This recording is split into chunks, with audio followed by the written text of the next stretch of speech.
Cuando tenía más o menos la edad de estos jóvenes que esta mañana han dado testimonios, y más o menos de Pablo y de Samuel o de Natalia, los sábados por la tarde había un programa de televisión, y yo creo que Ana y José María también se acordarán, en la primera de televisión española, que se llamaba Primera Sesión o Sesión de Tarde.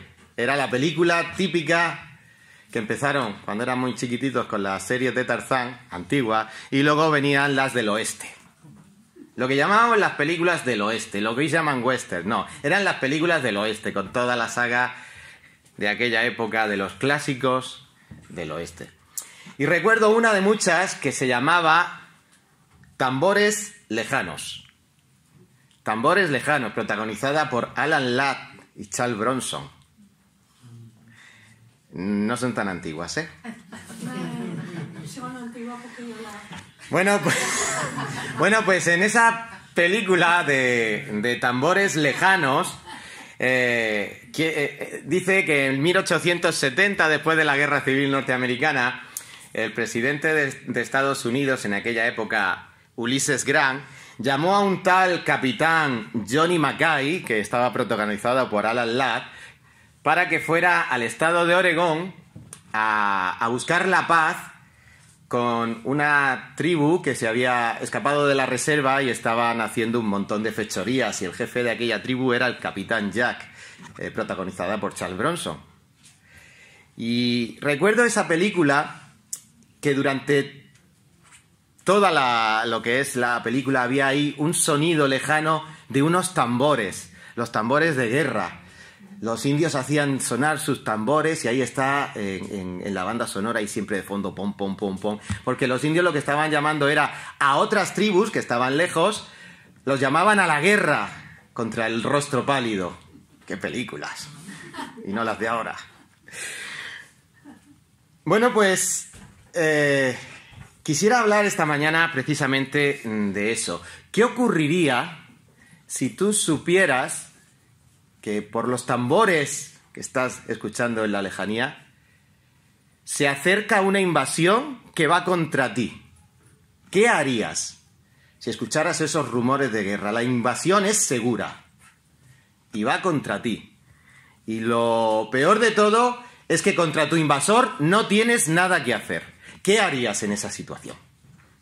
Pues me vais a acompañar al libro de Josué, el capítulo 2, lo vamos a leer completo, son 24 versículos, para que en esta mañana podamos considerar dos cosas que debes saber antes de ser invadido. Antes de ser invadido tienes que saber dos cosas. Y esta mañana vamos a escuchar los tambores de guerra de esa invasión que viene sobre cada uno de nosotros. Josué capítulo 2, versículo 1, dice la palabra del Señor. Josué, hijo de Nun, envió desde Sittim 2 espías secretamente, diciéndoles: andad, reconocer la tierra y a Jericó. Y ellos fueron y entraron en casa de una ramera que se llamaba Rahab, y posaron allí. Y fue dado aviso al rey de Jericó, diciendo: he aquí que hombres de los hijos de Israel han venido aquí esta noche para espiar la tierra. Entonces el rey de Jericó envió a decir a Rahab: saca a los hombres que han venido a ti y han entrado a tu casa, porque han venido para espiar toda la tierra. Pero la mujer había tomado a los 2 hombres y los había escondido, y dijo: es verdad que unos hombres vinieron a mí, pero no supe de dónde eran. Y cuando se iba a cerrar la puerta, siendo ya oscuro, esos hombres se salieron, y no sé a dónde han ido. Seguidlos aprisa y los alcanzaréis. Mas ella los había hecho subir al terrado y los había escondido entre los manojos de lino que tenía puestos en el terrado. Y los hombres fueron tras ellos por el camino del Jordán hasta los vados, y la puerta fue cerrada después que salieron los perseguidores. Antes que ellos se durmiesen, ella subió al terrado y les dijo: sé que Jehová os ha dado esta tierra, porque el temor de vosotros ha caído sobre nosotros, y todos los moradores del país ya han desmayado por causa de vosotros, porque hemos oído que Jehová hizo secar las aguas del Mar Rojo. delante de vosotros cuando salisteis de Egipto, y lo que habéis hecho a los 2 reyes de los amorreos que estaban al otro lado del Jordán, a Sehón y a Og, a los cuales habéis destruido. Oyendo esto, ha desmayado nuestro corazón, ni ha quedado más aliento en hombre alguno por causa de vosotros, porque Jehová vuestro Dios es Dios arriba en los cielos y abajo en la tierra. Os ruego, pues, ahora, que me juréis por Jehová, que como he hecho misericordia con vosotros, así la haréis vosotros con la casa de mi padre, de lo cual me daréis una señal segura, y que salvaréis la vida de mi padre, y a mi madre, a mis hermanos, hermanas, y todo lo que es suyo, y que libraréis nuestras vidas de la muerte. Ellos le respondieron: nuestra vida responderá por la vuestra, si no denunciareis este asunto nuestro. Y cuando Jehová os haya dado la tierra, nosotros haremos contigo misericordia y verdad. Entonces ella los hizo descender con una cuerda por la ventana, porque su casa estaba en el muro de la ciudad, y ella vivía en el muro. Y les dijo: marchaos al monte, para que los que fueron tras vosotros no os encuentren, y estad escondidos allí 3 días. Hasta que los que os siguen hayan vuelto, y después os iréis por vuestro camino. Y ellos le dijeron: nosotros quedaremos libres de este juramento con que nos has juramentado. He aquí, cuando nosotros entremos en la tierra, tú atarás este cordón de grana en la ventana por la cual nos descolgaste, y reunirás en tu casa a tu padre y a tu madre, a tus hermanos y a toda la familia de tu padre. Cualquiera que saliere fuera de las puertas de tu casa, su sangre será sobre su cabeza, y nosotros sin culpa. Mas cualquiera que se estuviere en casa contigo, su sangre será sobre nuestra cabeza, si mano le tocare. Y si tú denunciares este nuestro asunto, nosotros quedaremos libres de este tu juramento con que nos has juramentado. Ella respondió: sea así como habéis dicho. Luego los despidió y se fueron, y ella ató el cordón de grana en la ventana. Y caminando ellos llegaron al monte y estuvieron allí 3 días, hasta que volvieron a los que los perseguían. Y los que los persiguieron buscaron por todo el camino, pero no los hallaron. Entonces volvieron los 2 hombres, descendieron del monte, y pasaron y vinieron a Josué, hijo de Nun, y le contaron todas las cosas que les había acontecido. Y dijeron a Josué: Jehová ha entregado toda la tierra en nuestras manos, y también todos los moradores del país desmayan delante de nosotros. Amén. Historia de escuela dominical, ¿no? Pero ¿cuánto más importante tendrá esta historia para nosotros que no solo una anécdota de escuela dominical, una historia de escuela dominical? ¿Qué trascendencia tiene esta historia realmente puesta en la Biblia para que esta mañana la estemos considerando? He titulado este mensaje Tambores de guerra. Y con estos tambores de guerra, el Señor te está avisando de 2 cosas que tienes que saber antes de ser invadido. Es la situación que está ocurriendo aquí, en este pasaje que hemos leído. Y lo primero que tendrás que saber, y lo vamos a ver en los versículos del 1 al 7, es que es una invasión segura e inminente. O sí va a ocurrir, y además va a ocurrir no demasiado tarde, más bien pronto. En segundo lugar, vamos a ver los versículos del 8 al 21, cómo debe ser tu actitud ante la invasión. ¿Cómo tiene que ser tu actitud ante la invasión? Este conocido capítulo, con 24 versículos que hemos leído, se resume en 727 palabras. ¿Y cómo podríamos meter 727 palabras que hemos leído en tan solo 24? ¿Qué podríamos decir de un resumen de este capítulo para que se nos quedara la frase principal o el elemento principal de esta frase? Pues en 24 palabras podríamos decir: misión de los espías en Jericó, su encuentro con Rahab, y promesa de salvación para ella y su familia si guardan silencio al respecto. 24 palabras, resumen. Ahí podríamos quedarnos con lo que ha ocurrido en este pasaje. Y de esta manera podríamos acabar la reunión. Yo batiría récord, son las 12:15 pasadas. Vosotros quedaréis diciendo cómo es posible que haya acabado tan rápido, pero es que soy Paco Gracia y ya sabéis que cuando me toca, me toca. Así que vamos a echar un ratito considerando estos versículos, porque también tenemos que considerar aquello que dice la Escritura, de que toda la Escritura es inspirada por Dios y útil para enseñar, para redarguir, para corregir, para instruir en justicia, a fin de que el hombre y la mujer de Dios sean perfectos, enteramente preparados para toda buena obra. Y eso lo dice 2 de Timoteo 3, 16, 17, y vamos a intentar aplicarlo en este capítulo del Antiguo Testamento que hemos leído. Ahora bien, ¿qué relevancia puede tener un episodio de la historia de Israel de hace aproximadamente 1300 años para nosotros que vivimos aquí en el siglo XXI en Murcia a 40 grados?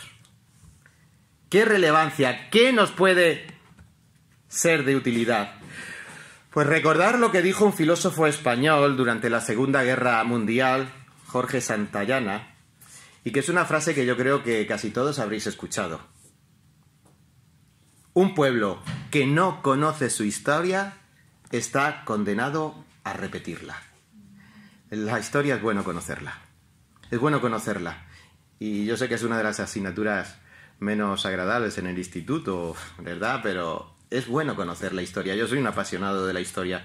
Pero cuando se trata de una historia que no se debe de repetir, o si se va a repetir, te va a ti a afectar, creo que es suficiente sacar los paralelos, lo que nos enseña el Señor sobre su pueblo en el siglo XIII a.C., para que esas cosas útiles que le enseñó a ellos nos sean también útiles en el siglo XXI, tal día como hoy, aquí en la Iglesia. Por eso, esta mañana vamos a comprobar que este mensaje, al igual que a los israelíes, a los israelitas de aquel tiempo, nos está exponiendo a una invasión segura e inminente. Y nuestra actitud ante esa invasión es importante. Porque como está escrito, esa invasión no es otra que el venidero juicio divino contra todos los seres humanos. Esa es la invasión que vamos a ver esta mañana. El juicio divino contra cada uno de los que estamos aquí. Porque está establecido para los hombres que mueran una sola vez y después el juicio. Hebreos 9:7. Y no solo nos va a enseñar que esa invasión, ese juicio es venidero, es seguro, sino en este capítulo también vamos a aprender, aplicándolo a nuestra vida, cuál debe de ser tu actitud respecto a este juicio, para que puedas no solo salir bien parado del juicio ante Dios, sino que además puedas guiar a otros a que ese juicio también les vaya bien. Así que, ¿qué nos debe de interesar esta mañana? Si no es saber estas dos cosas y saber hacerlas bien. Vayamos a la primera parte, capítulo 24, versículos del 1 al 7. La invasión es segura e inminente. Y en estos primeros 7 versículos hemos visto que la descripción de la invasión, de la misión de los espías. Lo que nos ha descrito estos 7 primeros versículos es un contexto bélico. Un contexto bélico. Es un ambiente prebélico. Antes de la guerra, esto es lo que está ocurriendo en Jericó. Han ido espías. ¿Por qué van los espías? Dice el versículo 1 que Josué envió desde Sitín a 2 espías. ¿Qué era Sitín? Sitín era un campamento, era un bosque, literalmente quiere decir bosque de acacias. Era un bosque de acacias que apenas estaba a 10 kilómetros, 11 kilómetros de Jericó. Jericó es la ciudad habitada más antigua del mundo. Tiene más de 5.000 años. Y está todavía habitada. Y Jericó tiene además la particularidad que está en es la ciudad más profunda del mundo. Está a 228 metros bajo el nivel del mar. Así que a partir de Jericó, todo lo que hay fuera de ella es hacia arriba, hacia arriba, hacia arriba. Y a 11 kilómetros mirando hacia arriba de las murallas de Jericó, ¿qué se encontraron? A Sitín, un bosque de acacias ocupado por un ejército. Si nos vamos a número 2651, ahí está la estadística o el censo que se hizo del ejército de Israel. Ahí había un campamento de más de 600.000 hombres. 601.730, para ser exactos según la Biblia. ¿Os imagináis lo que ocupa un ejército de 600.000 hombres acampado en una llanura cuesta arriba de una ciudad? Imaginaos a Murcia. Murcia está rodeada de una llanura alrededor del río y como de aquí a... ¿Qué me decís que hay a 11 kilómetros? Molina de Segura y cuesta arriba. No está Molina, solo de campo. La ciudad de Murcia está amurallada, no tiene nada que estorbe entre Molina y las murallas de Murcia. Y de pronto en Molina veis el campamento de un ejército de 600.000 hombres. Ahí se vería seguro que el humo de las 1000 fogatas para calentarse de noche, se verían hombres haciendo instrucción o grupos como hormiguitas moviéndose alrededor y diciendo, todo eso viene para acá. Eso es lo que estaban viendo los hombres de Jericó. Y eso es lo que tenía Josué delante de Jericó. Tendría que ser impresionante, tendría que ser intimidante, preparándose la invasión. Ese es el ambiente prebélico. ¿Y qué hace Josué? Envía 2 espías, como hemos leído, ¿para qué? Para reconozcan la tierra, y dice la versión, la Biblia de las Américas, especialmente Jericó. ¿Por qué especialmente Jericó? Porque era la ciudad más importante, era el primer obstáculo, con murallas altísimas. Así que ese obstáculo había que eliminarlo. Pero entre Jericó y Sitín, ¿qué había? El río Jordán. Había ahí un río, ni muy pequeño ni muy grande, probablemente sería aproximadamente como el Segura, pero el Segura cuando se desborda, o antiguamente cogía mucha más anchura, pero normalmente pues es un río vadeable, y eso es lo que le pasaba al Jordán. Y esa es la situación, ese es lo que se describe. Entonces, ¿por qué envía espías Josué? Pues hay 2 motivos. Tienen que reconocer la tierra, especialmente Jericó. ¿Por qué? Porque es un ejército que va a invadir toda esa tierra, y en especial esa ciudad, y estratégicamente es necesario reconocer con qué te vas a enfrentar, obstáculos del terreno, y además con qué ejército te vas a enfrentar. Y es la misión lógica que Josué está encomendando a estos espías. Y hasta aquí nos parece algo realmente lógico, y estamos hablando como en las guerras actuales, que se hace exactamente lo mismo, como en las películas bélicas, que también se hace exactamente lo mismo, reconocer espías. ¿Y todo eso qué nos habla? ¿De un estado de paz y de tranquilidad? No, de un estado prebélico. Esto es lo que se está describiendo. Además, nos dice el versículo 3 que los envía, el 2, secretamente. Esto a nosotros nos puede parecer lógico. Las misiones de espías se hacen en secreto. Cuando pillan a los espías, los descubren, les va mal. Pero además es que si recordamos un poquito la historia, tan solo en Números 13-14, la misión de los primeros 12 espías que se enviaron 38 años antes no fue secreta, fue pública. Se enviaron, si tenéis tiempo en casa lo podéis leer, capítulo 13 y 14 de Números. Lo que se enviaron fueron 12 príncipes como espías y todo el mundo eligió a sus espías, y esos espías cuando regresan dan un informe no solo a Moisés, sino que lo dan a todo el pueblo, y ese informe asustó al pueblo. Entonces Josué se quiere curar en salud. Él había sido uno de esos 12 espías y sabía que en público las cosas secretas tienen que ser secretas, y él entendió que este informe y estos espías tenían que ir, que nadie lo supiera, solo él lo sabía. Aprendemos la lección, en este caso, de que las cosas en la iglesia, y es un paréntesis, se tienen que hacer con preparación. No improvisemos nada. Ahí Josué estaba preparando esa invasión y lo preparó todo minuciosamente. Si algo pudiéramos sacar, aunque es solo un paréntesis, que no improvisemos nada en la obra del Señor. Preparémonos, oremos, hagámoslo minuciosamente, bien hecho, porque de Dios es la obra y merece lo mejor de nosotros. Pero dicho este paréntesis, nos cabe preguntarnos, ¿y por qué esta historia dice que estos 2 espías cuando llegaron a Jericó se metieron en un burdel? Porque esa era la casa de Rahab. ¿Por qué?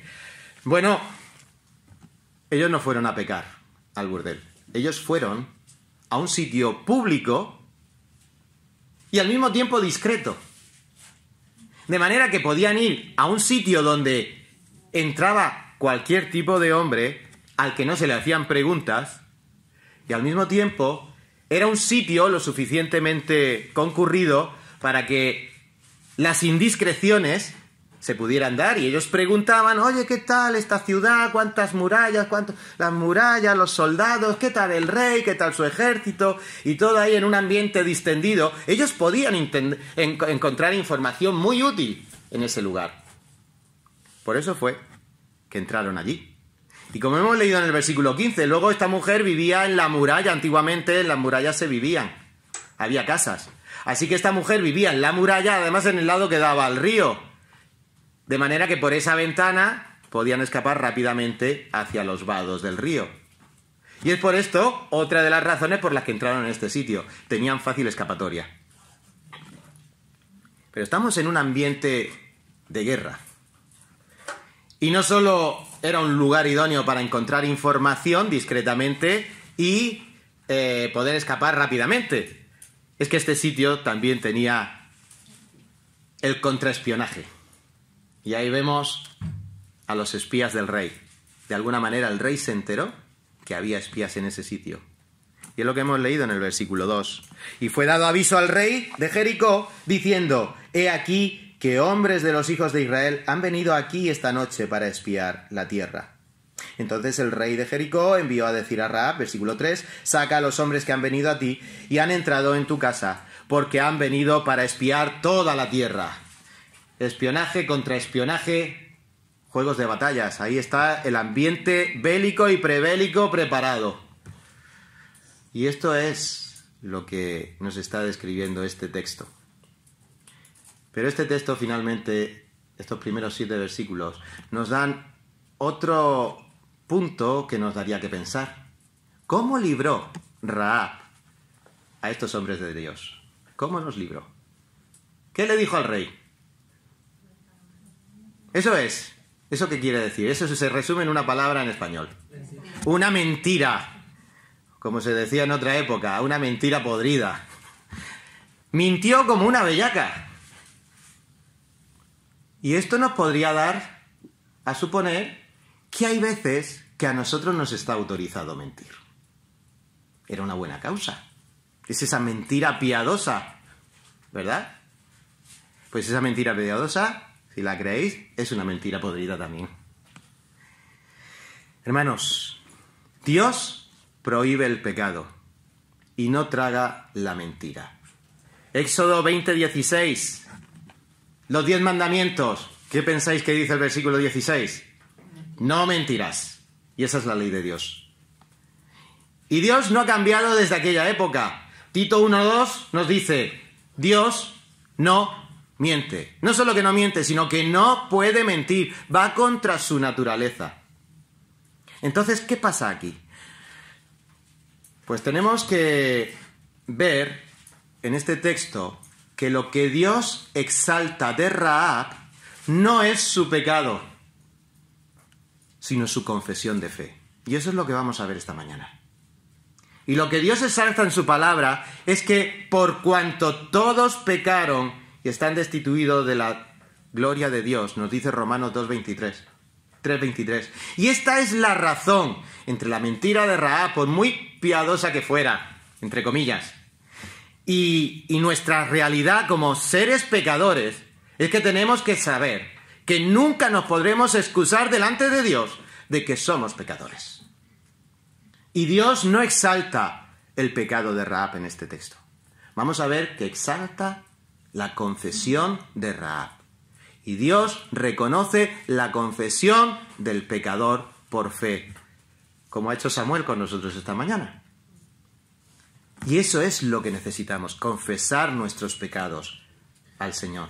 Y esto es lo que nos habla este texto en esta mañana. Y por último, esta mujer libró de las manos del rey a estos hombres. Y estos hombres, dice en el versículo 7 y el 22, que escaparon. Se fueron por los vados, buscando los vados del Jordán. Los vados del Jordán no es otra cosa que las zonas por donde se podía cruzar el Jordán. Nuestro Segura tiene un montón de puentes, pero antiguamente, que había menos puentes, tenías que buscar las zonas del río donde se pudiera pasar caminando. Y entonces el rey dijo: iros a las zonas del río Jordán donde estos hombres puedan escapar. Pero no los encontraron. El Señor los libró. Ahí estuvieron pacientes, estuvieron escondidos, y finalmente, cuando habían ido sus perseguidores, cruzaron por el Jordán y llegaron a dar su informe a Josué.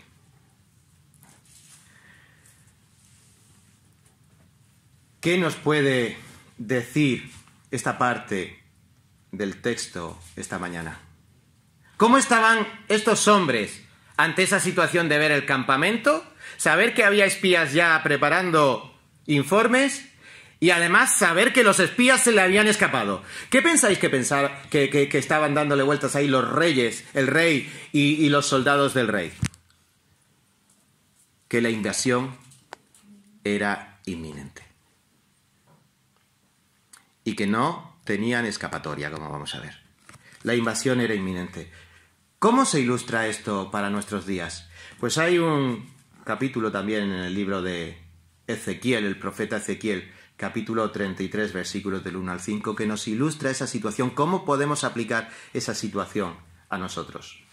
Dice Ezequiel, capítulo 33, versículo 1, «Vino a mí palabra de Jehová diciendo, Hijo de hombre, habla a los hijos de tu pueblo y diles, cuando trajere yo espada sobre la tierra, y el pueblo de la tierra tomare un hombre de su territorio y lo pusiere por atalaya, y él viere venir la espada sobre la tierra y tocare trompeta y avisare al pueblo, cualquiera que oyere el sonido de la trompeta y no se apercibiere, y viniendo la espada lo hiriere, su sangre será sobre su cabeza. El sonido de la trompeta oyó y no se apercibió. Su sangre será sobre él, mas el que se apercibiere librará su vida». Y estos mismos versículos y esta misma advertencia aplica hoy día a nuestras vidas. El juicio de Dios viene. Hoy, estos momentos que estamos pasando aquí, son momentos de advertencia. El atalaya te está advirtiendo. Todos, incluso tú, aunque pienses que no, viene el juicio de Dios. ¿Y esto qué implica? Pues esto implica a dos personajes como Jericó, como el rey de Jericó y como Rahab. Implica a dos personas en aquel tiempo, y te implica a ti hoy, que están involucrados en la misma circunstancia. Una invasión que es inminente, que no pueden negar. Allí en Sitín, a 10 kilómetros, se ve el campamento de los invasores. Pero el rey de Jericó reaccionó de una manera. Trataba de enfrentarse. Y Rahab, vamos a ver, que reaccionó de otra manera. Trató de librarse, sabiendo que estos hombres venían de parte de Dios. ¿Y qué aplicación tiene para ti hoy? Pues el dicho castizo, el que avisa no es traidor. Nada hay más cierto que la verdad, aunque no quieras admitirla. Dice el libro de Apocalipsis, capítulo 20. «Y vi un gran trono blanco», capítulo 20, versículos 11 y 12. «Y vi un gran trono blanco, y al que estaba sentado en él, delante del cual huyeron la tierra y el cielo, y ningún lugar se encontró para ellos. Y vi a los muertos, grandes y pequeños, de pie, ante Dios. Y los libros fueron abiertos, y otro libro fue abierto, el cual es el libro de la vida. Y fueron juzgados los muertos por las cosas que estaban escritas en los libros según sus obras. Y el mar entregó los muertos que había en él. Y la muerte y el Hades entregaron los muertos que había en ellos. Y fueron juzgados cada uno según sus obras. Y la muerte y el Hades fueron lanzados al lago de fuego. Esta es la muerte segunda. Y dice el versículo 15. Y el que no se halló inscrito en el libro de la vida fue lanzado al lago de fuego.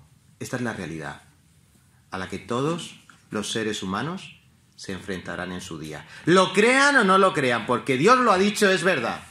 Y esa realidad es un juicio, es una invasión ante el cual no tienes nada que hacer más que cerrar tu boca y escuchar al juez. Así que, ante esa invasión inminente, ¿cómo vamos a actuar? ¿Cuál va a ser tu actitud? Pues ese es el segundo punto de nuestro mensaje esta mañana. No solo la invasión es un juicio que es seguro e inminente, sino cuál debe ser tu actitud respecto a la invasión. Y para eso vamos a ver los versículos del 8 al 21, en el que vamos a ver brevemente cómo fue esa conversación de Rahab con los espías. Y en primer lugar tenemos que ver que mi actitud ante la invasión es decir, ten miedo de verdad, teme de verdad. El temor de los cananeos hemos visto que era real. Temor, según el diccionario bíblico, es un terror, un miedo, un estado de gran angustia emocional. Eso es lo que Rahab expresó, que sentía ella y que sentían todos sus paisanos de Jericó. Una angustia emocional ante un peligro real. Bien es cierto que los cananeos lo que estaban temiendo era ese ejército que tenían a 11 kilómetros, que lo veían perfectamente. Pero los cananeos no temían a ese ejército simplemente porque era muy numeroso. Probablemente esos hombres eran de guerra y ya se habían enfrentado entre otros ejércitos y habían salido victoriosos. ¿Cuál era la diferencia de ese ejército que tienen delante en Jericó? Pues la mujer tiene que decir que todos los cananeos de Jericó sabían que el Señor os ha entregado la tierra. Ellos eran conscientes que esa gente venía ya de conquistar tierras al otro lado del río y que el Señor, ese Dios que tenían los israelitas, les había dado ya la tierra. Ellos sabían que un Dios más poderoso que su multitud de dioses estaba ganando todas las guerras. Y ellos eran el siguiente ejército a batir.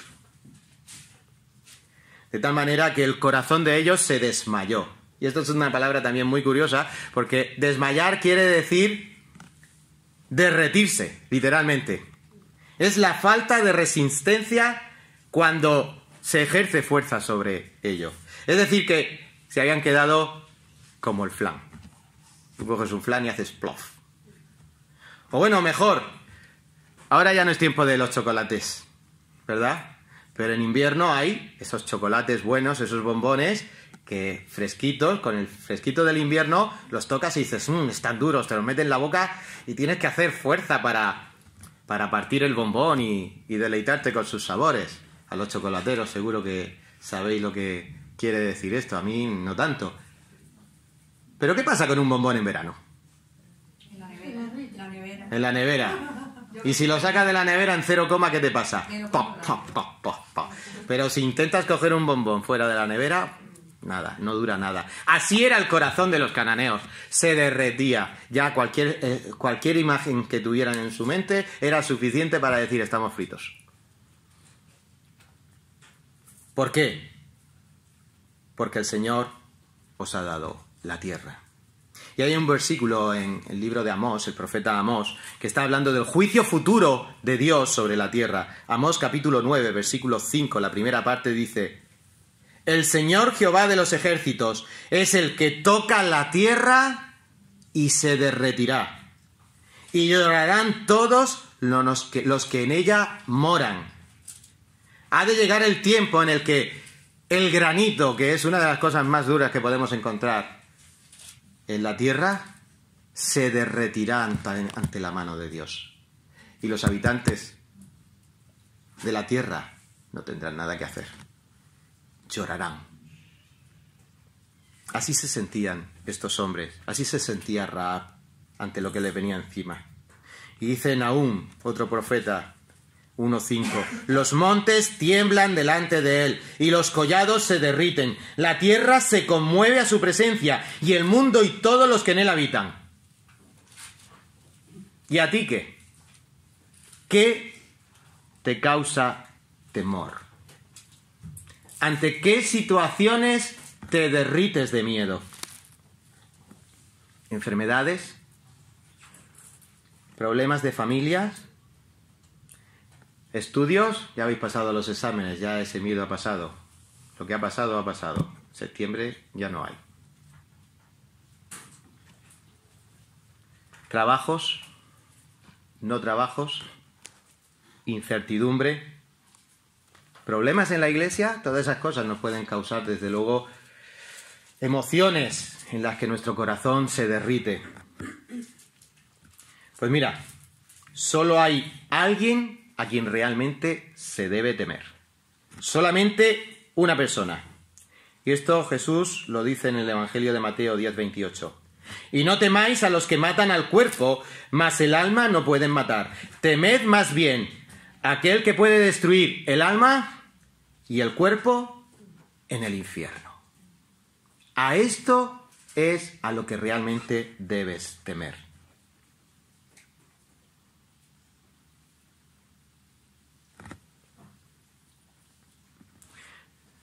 Por tanto, si desprecias a Dios, no estás haciéndote ningún favor. Estás jugando con fuego, como se dice vulgarmente. Y en este caso, estás jugando con fuego eterno. Y esto no es solo para los que no creen en Cristo. Tantas veces estamos despreciando, como hizo Esaú con su primogenitura, tantas veces estamos despreciando nuestra vida de obediencia a Dios. Y no nos estamos haciendo ningún favor, porque Dios también ha de juzgar al creyente. No para condenarlo, pero desde luego para decir, no me has honrado. Y esto no tiene beneficio ninguno para ti. Ahora, cuando tienes nueva vida en Cristo Jesús. Por eso Romanos 8, 31, 39, estos versículos también nos tienen que animar a los creyentes para saber que, decía Pablo, por lo cual estoy seguro que ninguna cosa creada nos podrá separar ¿de quién? Del amor de Cristo. Nos podrá separar del amor de Dios que es en Cristo Jesús, Señor nuestro. Tanto esta mañana no solo es considerar a qué tienes miedo, sabiendo que al único que se debe de temer es a Dios, sino la otra cosa que debes de considerar es, ¿estás en Cristo? Que esta mañana tú también puedas decir, Jehová de los ejércitos está con nosotros. Nuestro refugio es el Dios de Jacob. Amén. Además, estos hombres temían de verdad, pero nuestra actitud tiene que ser no solo de temor de verdad, sino porque es que estás en peligro. Y ya lo hemos dicho reiteradamente. Estos hombres estaban en peligro. El peligro estaba justificado, ya que tenían pruebas fehacientes, no solo de lo que tenían delante, sino de lo que había ocurrido ya en la historia reciente de esos pueblos. Y en la historia reciente de esos pueblos, nos dice el versículo 8, antes que ellos... el 8. Un poquito antes. A ver si le tengo yo por aquí. 9. Sé que Jehová os ha dado la tierra, porque el temor de vosotros ha caído sobre nosotros y todos los moradores del país ya han desmayado por causa de vosotros. Y dice el 10, porque hemos oído que Jehová hizo... ¿Y qué hizo Jehová? En primer lugar, la historia reciente... Hombre, los que no tenéis 40 años, no. Pero los que tenéis 30, los que tenéis 20, o los que tenemos unos pocos más, podemos ya ir teniendo memoria de la historia reciente. Y estos hombres tenían en la historia reciente de aquel territorio que un pueblo de esclavos había sido liberado de la gran potencia que era Egipto. Y tan solo 40 años atrás apenas, Egipto había sido arruinado económicamente y militarmente por el Dios de los israelitas. Y esos hombres, ese pueblo entero, con sus niños, con sus ganados, habían pasado en seco, ¿qué nos dice aquí? El Mar Rojo, el Mar de Cañas. Un obstáculo muchísimo más grande que el río Jordán. Así que estos hombres sabían que por la historia muy reciente, Un mar no había sido obstáculo para que el Dios de los israelitas los hiciera cruzar. Así que ellos tienen 600.000 hombres contra ellos y dicen, ¿y qué va a ser el Jordán? Si esto es un bebedero de patos comparado con lo que este Dios ha hecho ya con este pueblo.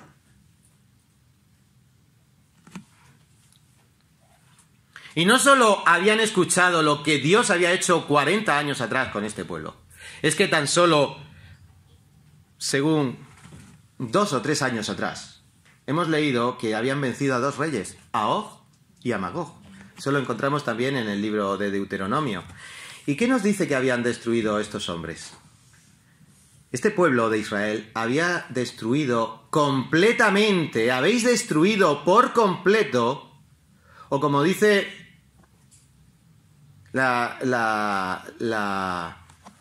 Biblia de las Américas, habéis dedicado, aquí nos dice, habéis dedicado al anatema, y la Biblia de las Américas dice, habéis destruido por completo a Og y a Magog. 2 pueblos, a 2 reyes, con todos sus pueblos. ¿Qué quería decir dedicar al anatema? Este verbo dedicar es muy particular, porque lo que había hecho Israel era, cuando algo se dedica, en la Biblia, quiere decir que está dedicado para el uso exclusivo de Dios. Hermanos, nosotros somos santos, Dios nos ha santificado para el uso exclusivo de Dios, para dar gloria a Dios, no al hombre. Pero cuando aquí dice que el pueblo de Israel había dedicado al anatema a estos reyes, quiere decir que cuando se dedica a Dios algo, con connotación de ser completamente destruido. Y estos hombres entendían perfectamente, y si os vais a Deuteronomio 2 y capítulo 3, los primeros versículos, los últimos del capítulo 2 y los primeros del 3, vais a ver en qué consistía la destrucción completa de estos pueblos. Hombres, mujeres, niños, ganados, todo había sido completamente destruido. Así que estos hombres de Jericó tenían razones suficientes para decir, y nosotros somos los siguientes, y no va a quedar con nosotros lo que hoy diríamos títere con cabeza. Esto es lo que Israel está haciendo con sus enemigos. No tenemos esperanza ni siquiera. Es que esto no era como una invasión donde van a rapiñar, se van a llevar algunos esclavos, nos matarán algunos, pero luego quedarán supervivientes, se nos llevarán las riquezas, pero quedaremos con vida. No, ellos sabían que estos hombres, cuando cruzaran el Jordán, los iban a aniquilar. Y esto les daba miedo. Cuando Dios juzga, si es para condenación, es para condenación. Para condenación eterna. Y como estos hombres, la actitud es temer, y temer porque hay razones más que suficientes. Habéis destruido por completo.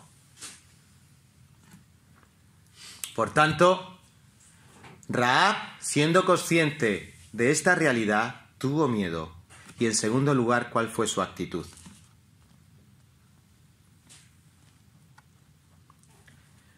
Versículo 12.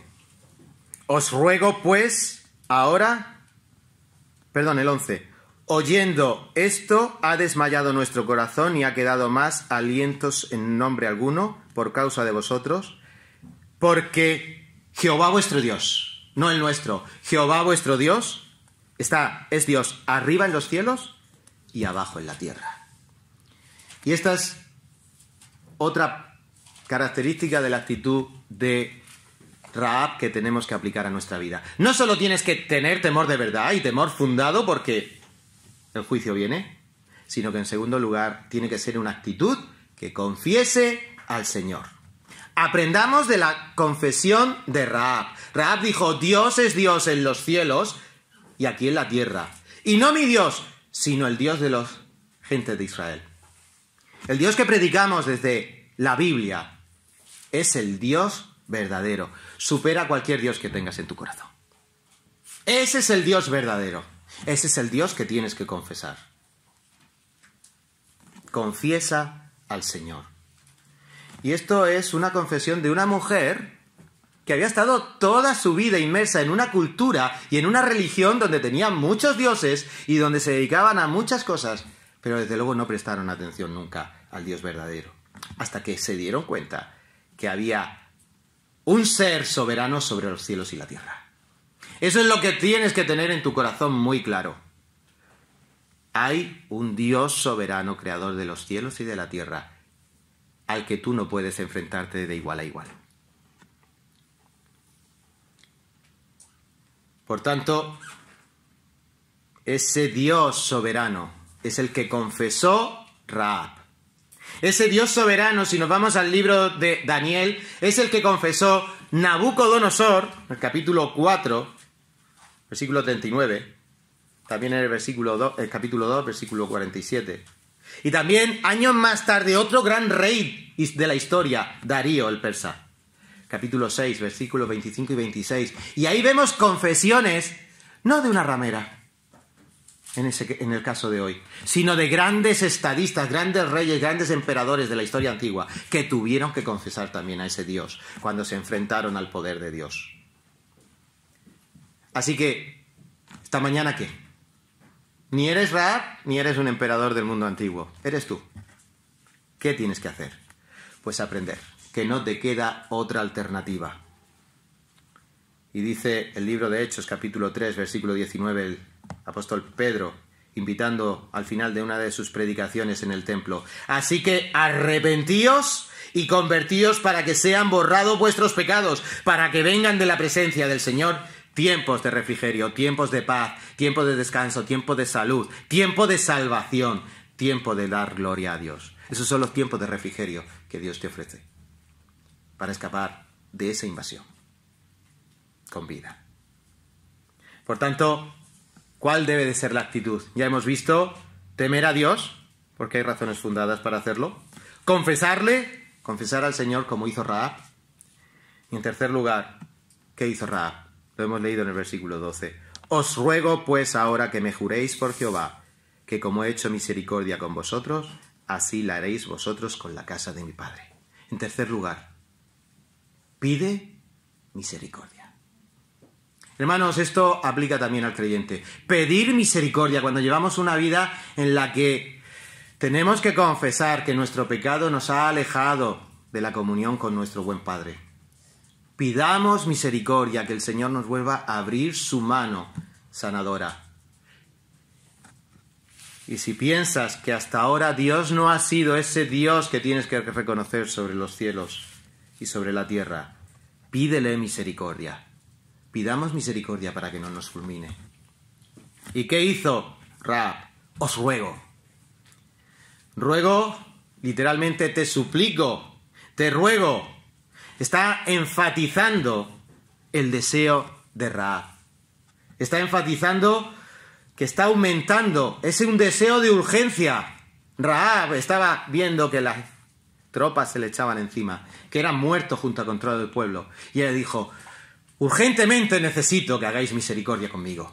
Urgentemente necesito que hagáis misericordia conmigo. Urgentemente tenemos que pedirle a Dios que haga misericordia con nosotros. ¿Por qué es urgente? Porque no sabemos lo que vamos a vivir de aquí a un ratito. La palabra misericordia aparece 240 veces en el Antiguo Testamento. Y es uno de los términos más importantes dentro de la teología del Antiguo Testamento. ¿Qué quiere decir misericordia? Es un término que en español no podemos traducirlo directamente con una palabra. Tiene muchos matices. En español podríamos decir que la misericordia incluye bondad, amor constante, gracia, es decir, un favor inmerecido.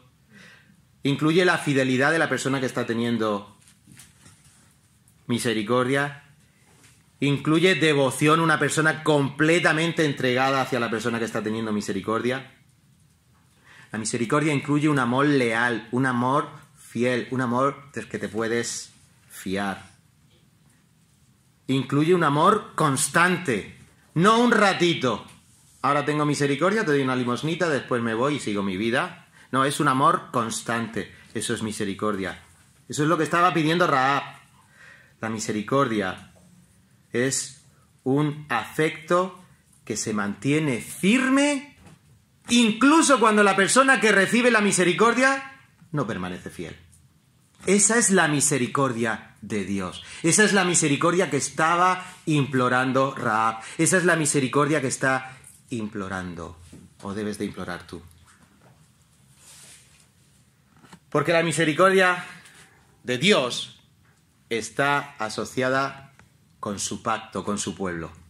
Yo permanezco fiel, aunque tú permanezcas infiel, pero no te quiero infiel. Cuidado. Para recibir misericordia, no solo tienes que temer de verdad, no solo tienes que confesar a Dios, no solo tienes que pedir esa misericordia, sino que hay una parte que te toca a ti. Y es aceptar las condiciones. Rahab aceptó las condiciones que le impusieron. Ella no impuso condiciones, aceptó las que les imponían. Leed conmigo el versículo 13. Dice Rahab: salvaréis la vida de mi padre y de mi madre y de mis hermanos y hermanas y todo lo que es... Y que salvaréis la vida de mi padre y a mi madre, mis hermanos, mis hermanas y todo lo que es suyo, y que libraréis nuestras vidas de la muerte. Esto es lo que está pidiendo Rahab, misericordia, misericordia para ella, para todos los suyos. Y los hombres les respondieron: ¿nuestra vida responderá por la vuestra? Sí. No denunciares este asunto nuestro. Sí, no denunciares este asunto nuestro.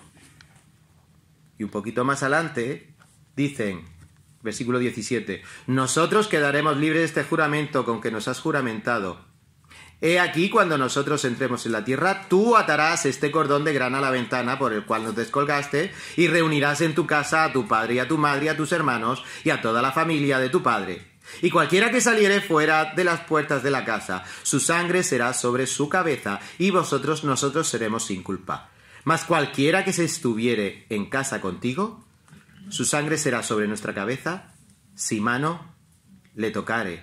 Y si tú denunciares este nuestro asunto, nosotros quedaremos libres de este tu juramento con que nos has juramentado. Ahí están las condiciones. Las vamos a resumir. Son 3 y muy sencillitas. Las condiciones que estos hombres le impusieron a Rahab es: ata este cordón, un cordón grana, en aquella época un color muy vistoso, no había mucho grana, y menos atado a una ventana, así que ata este cordón grana a tu ventana, que se vea claramente la ventana. Toda tu familia dentro de tu casa en el momento de la invasión. Y en tercer lugar, todos callados. Guardad el secreto de esta misión. Verá, como podemos ver, 3 condiciones que podemos decir que son precisas y fáciles de entender. Esa es la primera característica de estas condiciones que está aceptando Rahab. Son condiciones precisas y fáciles de entender. En segundo lugar, algo que destaca aquí es que Rahab no puso ningún pero. No dijo, sí, pero también esta condición la puedo cumplir, o no, esa no, pero yo cumplo esta que también es buena. Ahí Rahab dijo, no. Ella debe acatarlas. Porque las condiciones no las pones tú. La misericordia de Dios no la obtenemos por nuestra cara bonita. La misericordia de Dios la obtenemos porque Él es fiel y misericordioso y nos ama de una manera fiel. Pero para que su fidelidad se cumpliera, os invito a leer Hechos 16:30. Tú no pones las condiciones las pone el Señor. Hechos 16:30. Tenemos ahí a Pablo y a Silas encarcelados en una cárcel en Filipos. Ha habido un terremoto. Han sido liberados. Y dice el versículo 30. Y sacándolos, el carcelero los sacó de la cárcel y les dijo: señores, ¿qué debo hacer para ser salvo? Y ellos dijeron: cree en el Señor Jesucristo y serás salvo tú y tu casa. Y le hablaron la palabra del Señor a él y a todos los que estaban en su casa. ¿Cuáles son las condiciones? Pregúntale al Señor. No las pongas tú, pregúntale al Señor. El carcelero lo hizo. ¿Qué debo de ser para ser salvo? Y la única condición es la fe en Jesucristo.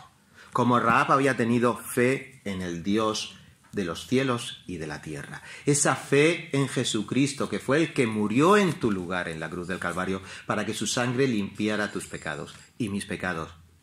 Y hermanos, para que esa sangre nos llamara a ser santos, no un creyente mediocre. De tal manera que las condiciones no las ponemos nosotros hoy tampoco. Así que teme de verdad, primera característica de esa actitud ante la invasión, confiesa a Dios, pide misericordia, acepta las condiciones que pone Dios y finalmente, ¿qué tendríamos que hacer? Actuar en consecuencia. Aprende de la respuesta de Rahab. Dice el versículo 18, sea así como habéis dicho. Basta ya de poner trabas y de imponer mi manera de pensar. Sea como Dios dice, aceptarlo. ¿Y qué hizo Rahab? Me llama mucho la atención porque mira que yo no he ido mucho a la escuela dominical, pues no decir nunca. Pero seguro que es algo que se ha enseñado tanto, pero me llama mucho la atención el detalle. Porque estos hombres le habían dicho, cuando nos vieres entrar en la tierra, tú atarás el cordón. ¿Pero qué hizo la mujer? Nada más que se marcharon estos hombres, atar el cordón. No esperó. Esa es la respuesta. No esperes, no pongas excusas para un poquito más tarde, cuando sea un poquito más mayor, dentro de un rato, cuando haya hecho esto o lo otro. Esta mujer no esperó a que viniera la invasión, directamente ató el cordón de grana en la ventana. Qué detalle más hermoso tiene esta palabra. Y ella ató el cordón en la ventana. Su respuesta fue en consecuencia, pero además inmediata, sin dilaciones, sin excusas. Tal cual como le habían dicho, hizo. ¿Para qué? Esta mujer nos ilustra perfectamente a ese Dios que es el Dios de la providencia y de la misericordia. ¿Pensáis que Dios solo pensó en Rahab para salvarla de Jericó? ¿Para que hoy estuviéramos hablando de su ejemplo de fe? La providencia de Dios va mucho más allá de lo que nosotros podamos entender o imaginar. Rahab nunca supo lo que nosotros sabemos. Y es que si nos vamos a Mateo capítulo 1, versículo 5, ahí está la genealogía, los antepasados del mismísimo Dios hecho carne, de nuestro Señor Jesucristo. Y Mateo capítulo 1, versículo 5, nos habla de cuál fue el programa que tenía para Rahab. Esa providencia que va más allá de salvarle la vida en Jericó. Salmón engendró de Rahab a Booz, y Booz engendró de Ruth a Obed, y Obed a Isaí, y a Isaí al rey David. Y el rey David es el antepasado del mismo Señor Jesucristo, del mismo Dios hecho hombre. Y aquí tenemos ese detalle de la providencia de Dios, del cual Rahab nunca se enteró. Pero Rahab, la ramera, la prostituta, la pecadora, la mentirosa, todo lo que podamos decir de ella no lo podemos aplicar a nosotros. Dios tuvo esa providencia de decir, y además serás, junto con Ruth, otra cananita, antepasados, las madres de la simiente, madres de aquella genealogía que algún día tendría que venir, el Señor Jesucristo. ¡Qué maravilla! Ese es nuestro Dios. Esa es la misericordia de Dios que tuvo para Rahab. No solo salvarla, sino además llevarla a la familia real. De la más oscura situación en la vida humana. ¿Esto qué implica? Que Dios no hace acepción de personas. Por mal que puedas sentirte, o por sabio o inteligente que puedas pensar que eres, o santo creyente que no tienes problemas, Dios no hace acepción de personas. Lo dijo en Deuteronomio capítulo 10, lo repite Pedro en el capítulo 10 de Hechos, cuando está delante de Cornelio, el romano, y dijo, se ha convertido también. Dios no hace acepción de personas.